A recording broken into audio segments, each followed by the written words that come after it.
அங்கே ஆய்வு செய்ய வேண்டி இருக்கு. சூரியன் தான் அரசு வேலை, அரசு உத்தியோகம்னு சொல்கிறோம்.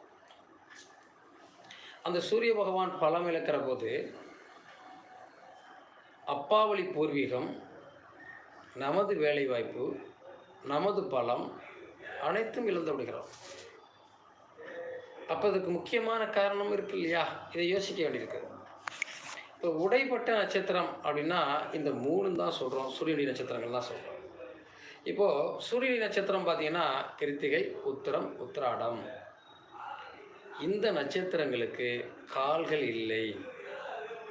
கால்கள் இல்லாத நட்சத்திரம் என்று சொல்லக்கூடியது சூரியனுடைய நட்சத்திரங்கள் கிருத்திகை, உத்திரம், உத்திராடம். அடுத்து தலையே இல்லாத நட்சத்திரம் ஒன்று இருக்கு. செவ்வாயுடைய நட்சத்திரங்கள் எல்லாம் தலையில்லாத நட்சத்திரங்கள். சித்திரை, அது மாதிரி மிருகசீரிசம், அவிட்டம், இந்த 3 நட்சத்திரங்களுக்கும் தலை இல்லை. இல்லையாது சூரிய நட்சத்திரத்துக்கு கால் இல்லை, செவ்வாய் நட்சத்திரத்துக்கு தலை இல்லை. அடுத்து குரு, எல்லாவற்றுக்கும் புனிதமான கிரகம் சொல்லக்கூடிய குருவுடைய நட்சத்திரங்களுக்கு விசாகம், புனர்பூசம், பூரட்டாதி, இந்த 3 நட்சத்திரத்துக்கும் உடம்பே இல்லை. எப்படி இருக்கு? உடல் இல்லை. அப்போ காலற்ற, தலையற்ற, உடலற்ற நட்சத்திரங்களில் எது செய்தாலும் அது உடைபடும் இல்லையா? உடைஞ்சு போகிறோம், உடைபட்டுறோம், அது சிறப்பாக இருக்காது அப்படின்னு சொல்லுவாங்க. நாம் எதை செய்ய நினைத்தாலும், எதை செய்தாலும் அதில் வெற்றி அடையணுங்கிறதா நம்மளுடைய நோக்கமாகவே இருக்கும் இல்லையா? எப்போதுமே யாரும் தோற்று போய் நினைப்போமா? இல்லை.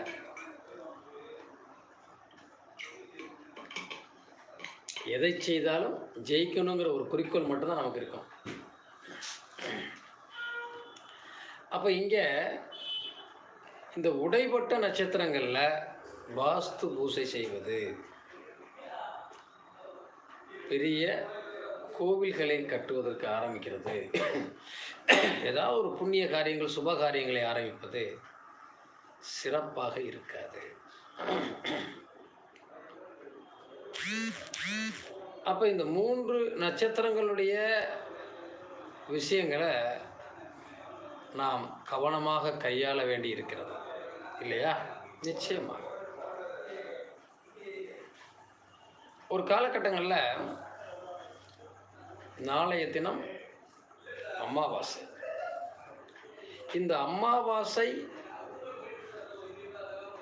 தை மாதம் அமாவாசை, புரட்டாசி மாதம் அமாவாசை, ஆடி மாதம் அமாவாசையை யாரும் விடக்கூடாது.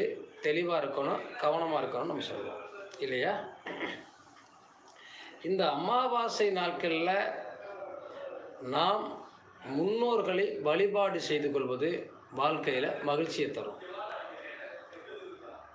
இந்த அமாவாசை நாள் கனத்த நாள் அப்படிம்பாங்க. ஒரு மழை வந்துடும், புயல் வந்துடும், காற்று வந்துடும். யாராவது முடியாமல் இருந்தாங்கன்னா கூட இந்த அமாவாசை எழுதி பாருங்க, அமாவாசையில் முடிஞ்சிடும். நிறைய பேர் அமாவாசையில் இருந்து வருவாங்க. அது ஒரு கனத்த நாள்னு சொல்லுவாங்க. இந்த அமாவாசை முன்னோர்களுக்கு தர்ப்பணம் செய்யாதவர்கள் தர்ப்பணம் செய்கிறது, முன்னோர்களுக்காக வழிபாடு செய்து கொள்வது, முன்னோர்களை நினைத்து படையல் செய்வது, இதெல்லாம் நம்ம அந்த அமாவாசையில் தான் செய்வோம். பௌர்ணமி அன்னைக்கு நல்ல விஷயங்களுக்கு பூஜை பண்ணுங்க, அமாவாசை அன்னைக்கு கெட்ட விஷயங்கள் அழிஞ்சு போகணும்னு பூஜை பண்ணுங்க அப்படின்னு சொல்லுவாங்க. உண்மையா இல்லையா? நிறைய காளி கோவிலில், பத்திரகாளி கோவிலில் மந்திரம் செவிக்கிறவங்க, மந்திரத்தை உச்சாரம் பண்ணுறவங்களாம் அந்த அமாவாசையில் செய்வாங்க. இந்த 2 நாள் சந்திரனும் சூரியனும் ஒன்றாக இணையக்கூடிய நாள்.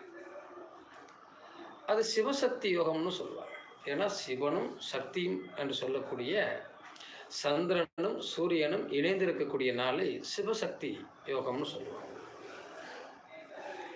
இந்த யோக நாளும் நம் வாழ்க்கையில் ஒரு வளர்ச்சியை தரக்கூடிய நாள் தான்.